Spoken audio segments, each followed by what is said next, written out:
Hello and welcome. You are watching Jago India Jago podcast show and I am with your Chhavi Phagna. तो दोस्तों, जैसा कि आपने सुना है कि कई लोगों के पेशे होते हैं, लेकिन पेशे भी ऐसे होते हैं, कुछ लोग ज़िंदगी बचाने का मिशन चुनते हैं तो कुछ लोग अपनी पसंद के काम करते हैं। इसी के साथ हमारे साथ मौजूद है राजस्थान के जाने माने न्यूरो सर्जन, जिन्होंने अपनी मेहनत और बेहतरीन काम से न्यूरो सर्जरी की दुनिया में खास पहचान बनाई है।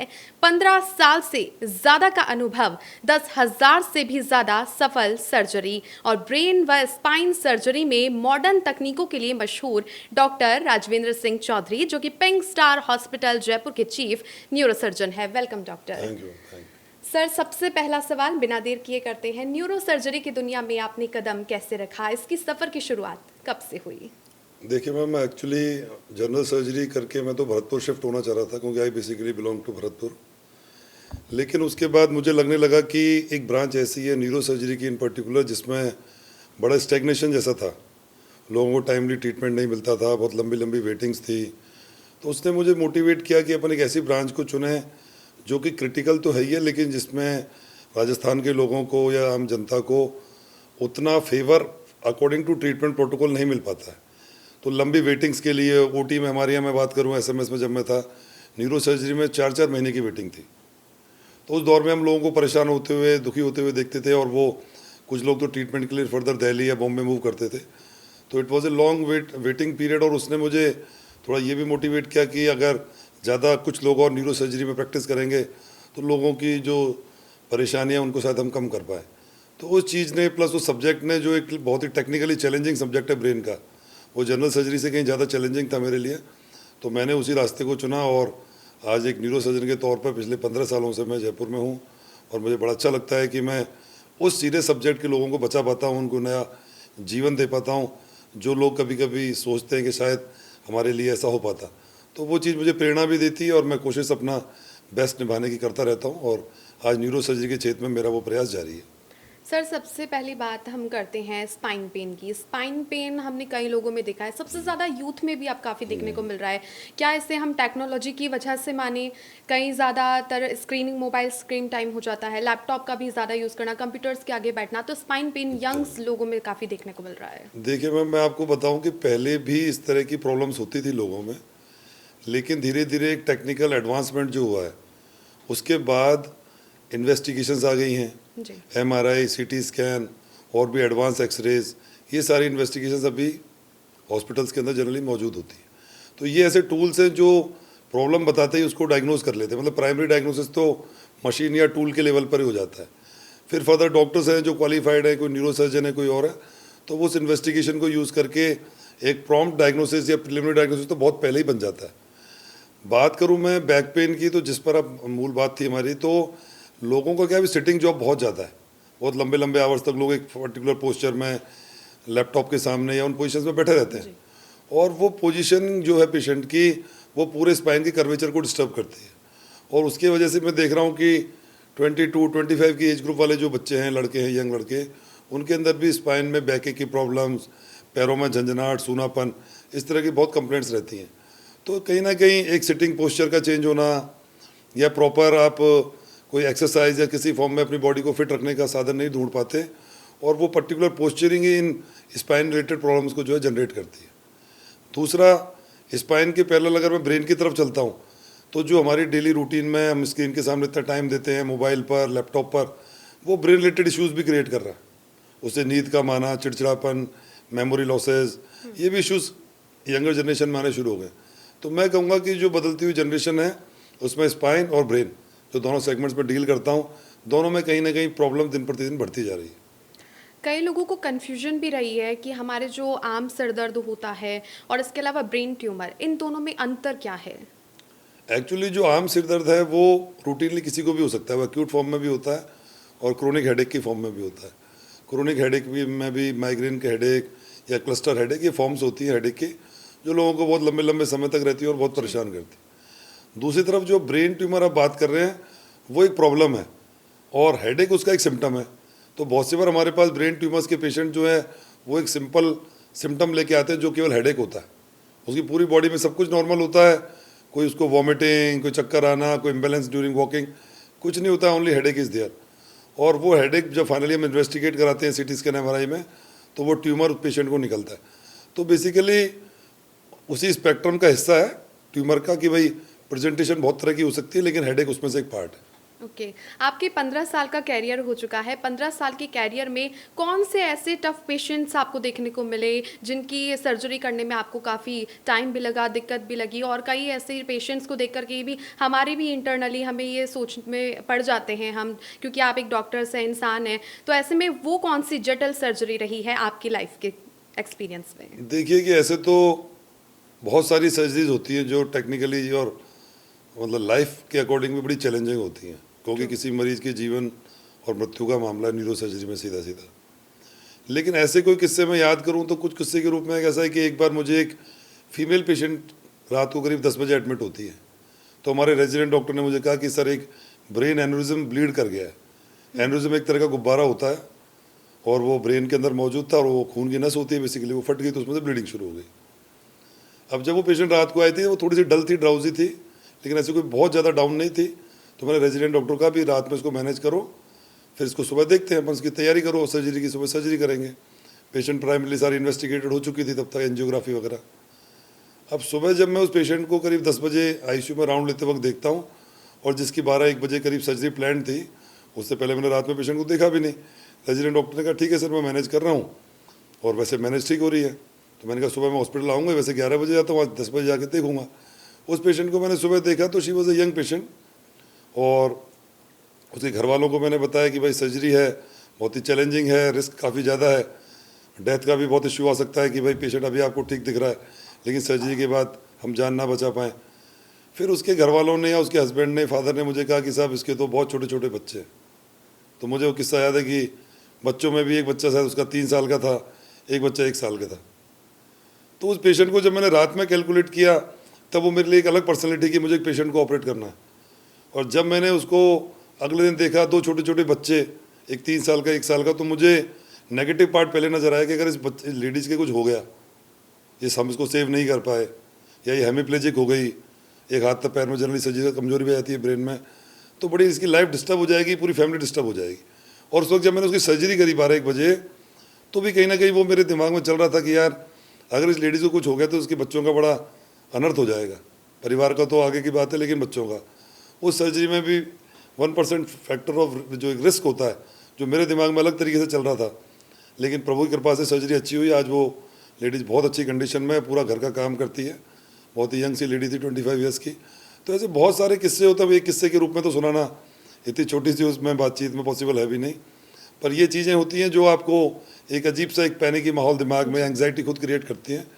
लेकिन मेरा मानना है कि एक पॉजिटिव अप्रोच से आप जब करने निकलते हो तो चीज़ें हमेशा आपके लिए बड़ी आसान हो जाती है। बिल्कुल सर, आपने ठीक कहा। कुछ लोगों के भी ऐसे सवाल आए हैं, हमने देखा है कि पिट्यूटरी ट्यूमर के बारे में लोग आखिर क्यों नहीं इसके लिए अल्टरनेट एक्टिव रहते हैं, और कई लोग इसे नज़रअंदाज भी कर देते हैं, आखिर ये क्या है?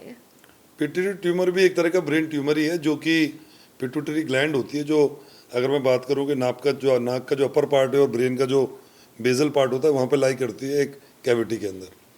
तो जब वो बढ़ जाती है या उसमें ट्यूमर बन जाता है तो उसको अपन पिट्यूटरी ट्यूमर्स कहते हैं। और पिट्यूटरी ट्यूमर जनरली जो प्रेजेंटेशन होती है वो बहुत कॉमन प्रेजेंटेशन होती है, और उस कॉमन प्रेजेंटेशन में भी अगर मैं बात करूँ तो जनरली हेडेक, वॉमिटिंग, कुछ हार्मोनल इम्बैलेंस, इस तरह के इश्यूज़ हो सकते हैं।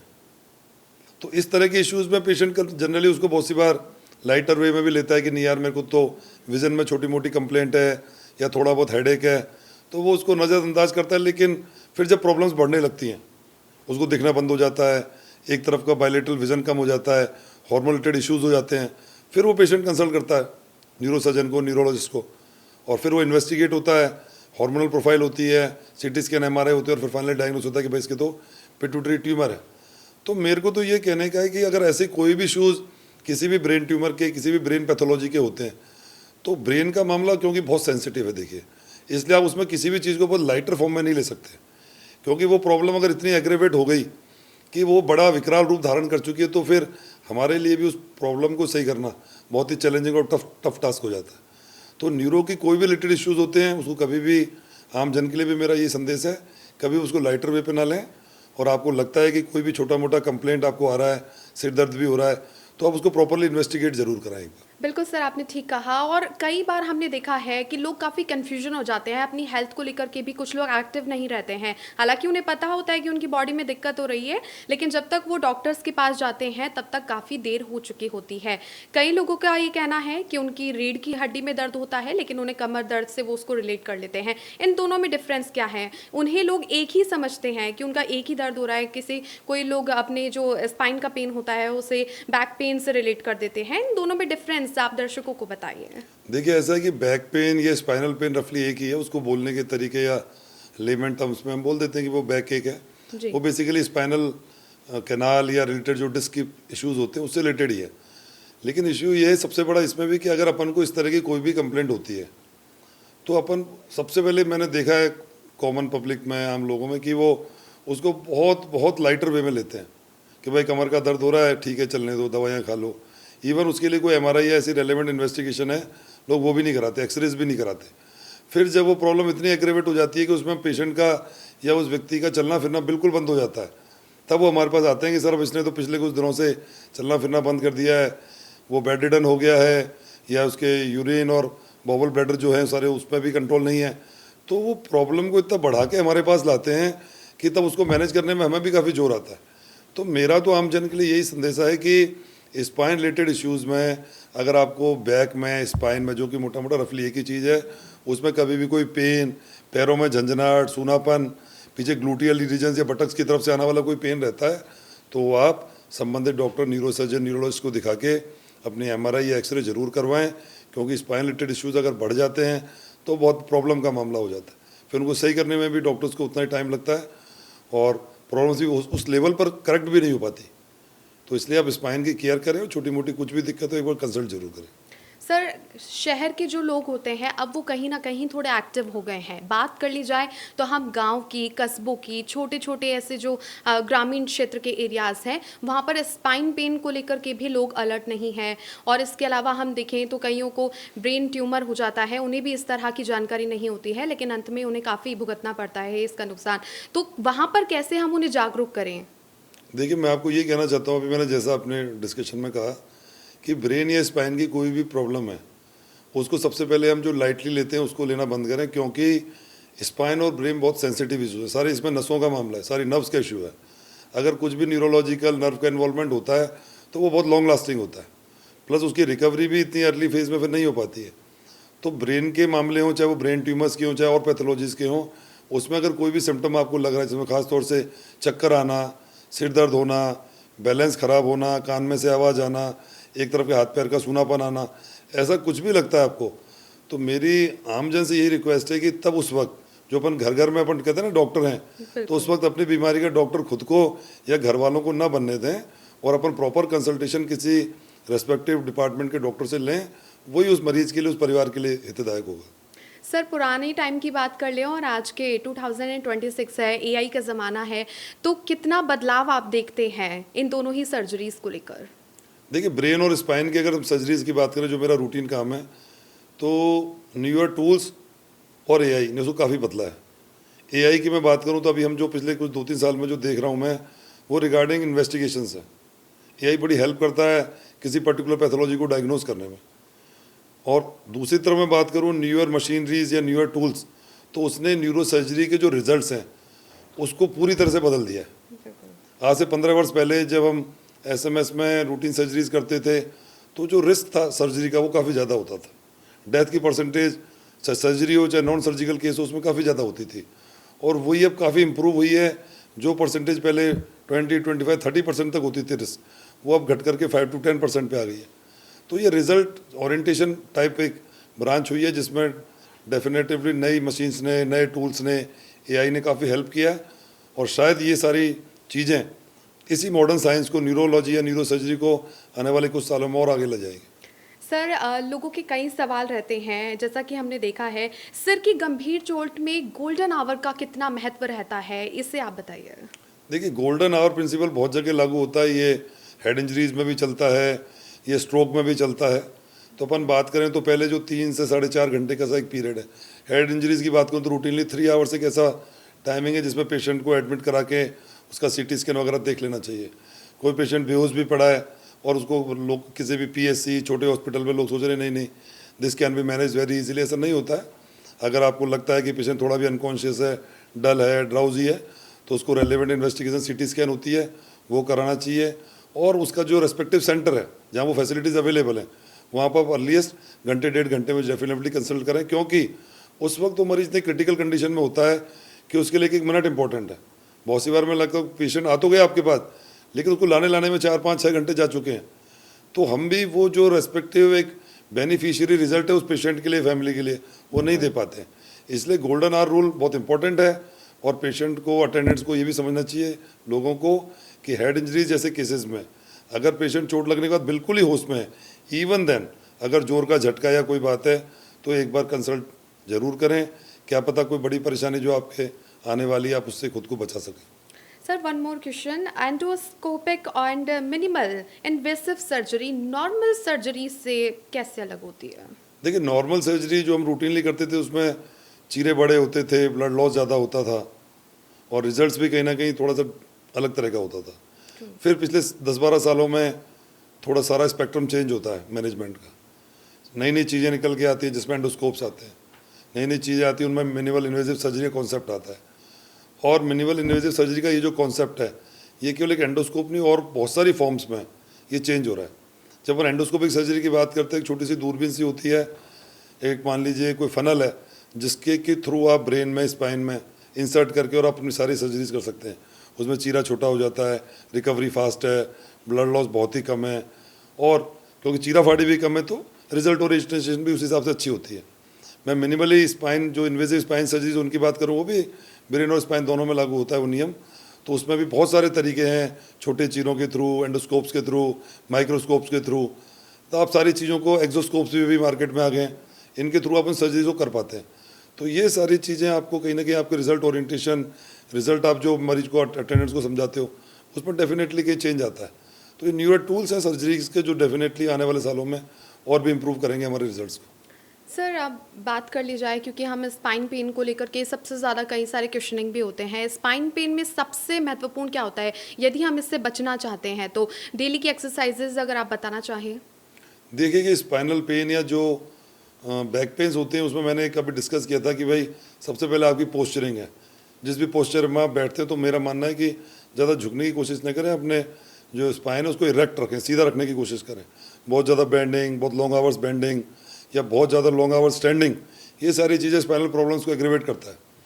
और दूसरी चीज़ें मैं बात करूँ कि भाई ये और भी क्यों हो रही हैं रूटीन एक्टिविटीज़ के अलावा, तो बहुत सी बार मेरे पास बहुत यंग लोग, जिसमें जिमिंग करने वाले लोग, स्पोर्ट्स खेलने वाले लोग, ये बहुत रूटीनली मेरे पास आते हैं। और जब ये लोग आते हैं तो एक थोड़ा दुख का विषय होता है कि बहुत यंगर एज पे आपको पेशेंट की, मान लो अगर मेडिकल ट्रीटमेंट फेल होता है तो सर्जरीज तक जाना पड़े, क्योंकि जिसका एज ग्रुप भी 20-22 साल है, उसकी सर्जरी करते वक्त आपको भी थोड़ा अजीब सा और थोड़ा एम्ब्रेसमेंट से होता है कि यार ये इस फेज से मेडिसिनली ही निकल जाए। लेकिन वो हमारे भी हाथ में चीज़ें नहीं होती हैं। तो उसके लिए आप जो भी स्पोर्ट्स करें उसमें बहुत जर्की काम या इस तरह के काम ना करें, क्योंकि जिमिंग बहुत जर्की, कोई भी जिमिंग कर रहे हैं तो डेफिनेटली वो उसका फोर्स आपके स्पाइन पे आता है और वो कोई ना कोई नई प्रॉब्लम्स क्रिएट करता है। तो रूटीनली जिमिंग या और एक्सरसाइजेज या और स्पोर्ट्स खेलने वाले लोग भी अपने फिटनेस के दायरे में रखें, क्योंकि आप उस चीज़ को अदरवाइज लेते आते हो कि भाई नहीं मुझे तो इतना ही अलाउड है करना और मैं इसको इतना कर देता हूँ, तो वो कहीं ना कहीं आपको फिजिकल प्रॉब्लम्स के रूप में मैनिफेस्ट होता है। तो अपने हिसाब से ही सारी एक्टिविटीज़ करें, वही लॉन्ग टर्म में आप वो स्पोर्ट्स या वो जिमिंग कर पाएंगे। सर, कुछ लोगों को ये भी कन्फ्यूजन रहती है कि उनके स्पाइन पेन है लेकिन फिर भी वो ऑर्थो डॉक्टर्स के पास चले जाते हैं, लेकिन रिजल्ट कुछ भी क्लियर नहीं होता। देखिए मैडम, आपको मैं बताता हूँ कि एक्चुअली जो स्पाइन का सब्जेक्ट है वो बेसिकली न्यूरोसर्जन्स का फील्ड है। फिर जैसे हर ब्रांचेस में होता है कि कुछ ब्रांचेस को ओवरटेक किया जाता है, तो ऐसे फिर कुछ हमारे ऑर्थोपेडिशियंस कलीग जो है उन्होंने स्पाइन का फील्ड चुना, जबकि नॉर्मली जो स्पाइन का सेगमेंट है वो टोटली न्यूरोसर्जन्स जॉब है। फिर जब उन लोगों ने उस जॉब को चुना कि भाई चलो हम भी स्पाइन की सर्जरीज या पेशेंट को देखना, तो उसकी ऑर्थोपेडिक्स के नज़रिए से बड़ी लिमिटेशंस होती हैं, क्योंकि स्पाइन में जो मेन चीज़ है वो सारा नर्व्स का मामला है। और वहाँ थोड़ा एक डिफ्रेंशिएशन हमेशा इंपॉर्टेंट होता है कि जब वो ऑर्थोपेडिक सर्जन कोई स्पाइन रिलेटेड पेशेंट्स को देखता है और एक न्यूरो सर्जन देखता है, तो दोनों का जो विज़न है उस पेशेंट को देखने का वो बहुत डिफ्रेंशिएट हो जाता है। दोनों अलग अलग स्पेक्ट्रम में देखने के भी, एक का नज़रिया कुछ और है, दूसरा कुछ और है। तो ठीक है, अपने अपने तरीके हो सकते हैं चीज़ों को देखने के, पर मेरा ये है कि कभी भी जब स्पाइन प्रॉब्लम्स का इश्यू होता है, अगर आप किसी ऑर्थोपेडिक सर्जन को दिखाते भी हैं तो एक फाइनल ओपिनियन न्यूरो सर्जन से हमेशा बनता है, क्योंकि न्यूरो सर्जन ही स्पाइन रिलेटेड इश्यूज़ का एग्जैक्ट डॉक्टर होता है।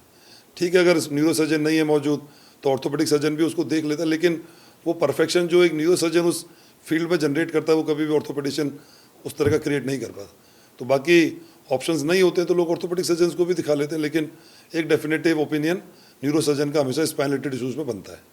सर एक आखिरी सवाल मेरा यही है कि अगर किसी स्टूडेंट को न्यूरो सर्जन बनना है तो उसके लिए एक टिप। देखिए मैडम, ऐसा है कि न्यूरो सर्जन बनने की सलाह तो मैं कम लोगों को ही दूंगा, क्योंकि डॉक्टरी में बहुत सारी फील्ड हैं, उसमें कहीं ना कहीं आपका परिवार भी होता है, समाज भी होता है। तो न्यूरो सर्जन अपने परिवार और समाज को बहुत कम टाइम दे पाता है, ये मेरा पिछले 15 साल का अनुभव है। तो मैं तो यही चाहता हूँ कि भाई यंगर जनरेशन अगर इस ब्रांच को एक्सेप्ट करती है तो कहीं ना कहीं बहुत सारे कॉम्प्रोमाइज़ करने पड़ेंगे। रात को 2 बजे भी जगना पड़ेगा, सुबह 4 बजे भी जगना पड़ेगा, पेशेंट को डील करना पड़ेगा, सर्जरीज करनी पड़ेंगी। बाकी किसी में इतना जोश और जुनून और जज्बा है तो बहुत अच्छी ब्रांच है। और जब आप किसी का जीवन बचाते हो तो मुझे सबसे अच्छा ये लगता है जब वो जीवन किसी का बचता है, सामने वाला आपको लाखों बार दुआएं देता है, तो कहीं ना कहीं वो जो खुशी है वो आपके बहुत सारे और कर्मों से भारी होती है। आप कितने भी पाप और पुण्य के खेल में कितने भी पुण्य कर लो, कितने भी मंदिर चले जाओ, लेकिन मेरा मानना यह है कि किसी एक व्यक्ति का जब आप जीवन बचाते हो तो वो 100 मंदिरों में आप जो माथा टेक के आते हो उससे कहीं ऊपर है। तो ईश्वर की ये कृपा होती है कि हम लोगों को अच्छा जीवन दे पाएँ, उनको जान बचा पाएँ। तो अगर कोई न्यूरो सर्जन भी बनना चाहता है तो कहीं ना कहीं लाइफ बड़ी हेक्टिक है, कहीं ना कहीं कॉम्प्रोमाइज़ हैं, फैमिली के रेस्पेक्ट में भी, सोशली भी। लोग शादी में बुलाते हैं, हम शादियों में नहीं पहुंच पाते कि मैं पक्का आऊँगा तुम्हारी शादी में, और वो इम्पोर्टेंट शादी आपके लिए भी है, फैमिली के लिए भी है, और लास्ट मोमेंट पे ऐसा कुछ हुआ, आप पहुँच ही नहीं पाए, पता चला आपकी फैमिली जा रही है, आप तो हो ही नहीं। पर बाकी अच्छी ब्रांच है और लोग इसको डॉक्टर्स के रूप में जो भी हमारी यंगर जनरेशन है वो ऑप्ट कर सकती है, बशर्ते वो कॉम्प्रोमाइज़ उनको हमेशा दिमाग में रहने चाहिए। इसलिए सर कहा जाता है कि डॉक्टर भगवान का ही एक रूप होता है। तो दोस्तों देखा आपने, डॉक्टर राजविंद्र सिंह चौधरी जी एक बेहतरीन न्यूरो सर्जन ही नहीं बल्कि हज़ारों मरीजों के लिए उम्मीद और नई जिंदगी का नाम है। इसी वजह से उन्होंने जयपुर ही नहीं पूरे राजस्थान में एक अलग ही पहचान बनाई है। हमें उम्मीद है कि न्यूरो सर्जरी और ब्रेन एंड स्पाइन से जुड़ी हुई ये बातचीत आपके लिए इन्फॉर्मेटिव रही होगी। फिर मिलेंगे जागो इंडिया जागो पॉडकास्ट शो के एक नए एपिसोड में। धन्यवाद।